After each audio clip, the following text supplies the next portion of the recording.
Husband takes a photo of his wife in the woods, then looks behind her and says, "No, it was supposed to be a peaceful afternoon in nature." On July 19th, Howard Ma and Lori Arneson set out on a short hike in the scenic Canmore area of Alberta, Canada.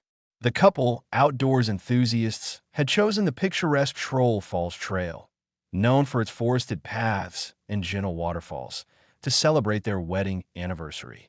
It was a popular trail, often filled with families and casual hikers, but that day, the forest felt oddly quiet.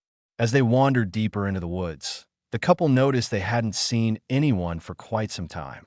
The air was crisp, and the only sound were the rustling of trees and distant birdsong.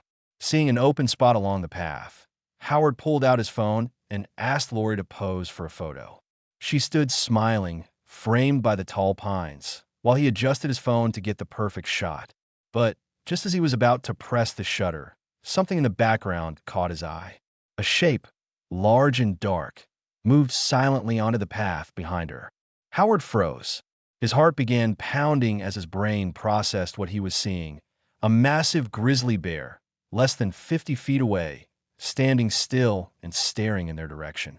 With a sharp breath and instinct kicking in, he uttered a firm but panicked command. "Lori, no. Stop. Come back." Lori, confused by his tone, turned slowly. Her eyes met the bear's. The animal didn't move. It simply stood, towering, muscles tensed, watching. Tom seemed to slow down. Ma knew exactly what not to do. He remembered that running could trigger a chase, and they had no bear spray with them. Trying to remain calm, he started filming with his phone, both to document the moment and to prepare for the worst. They began backing away cautiously, one slow step at a time, never turning their backs. The bear followed, matching their pace. It snorted loudly and occasionally rose onto its hind legs, towering over the trail as a show of dominance.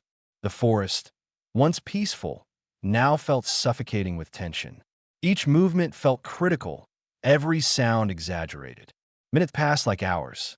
Then, without warning, the bear lunged forward in a bluff charge, a terrifying move meant to test the couple's reaction. They didn't run. Their breaths quickened, but they stood their ground, continuing to back away. The bear stopped again, watching them intently, its heavy breathing audible. It came within meters of them. Arneson's phone captured these harrowing moments, showing just how close they came to danger. In a final, desperate act, Howard raised his arms above his head to appear larger. He let out a loud, primal roar, the only thing he could think to do. Without hesitation, Lori joined him. The two of them stood side by side, roaring into the forest with every ounce of fear and courage they had left. And then, unbelievably, the bear paused. It sniffed the air, stared for a moment longer, and slowly turned away. Without another sound, it vanished into the woods, disappearing into the trees as quietly as it had arrived. Shaken but unharmed, the couple made their way back to the parking lot, still in disbelief over what had just happened. Later, they shared their story online, not to go viral, but as a warning: always be prepared in bear country. Know what to do, stay calm, and above all, never underestimate nature's wild and unpredictable side.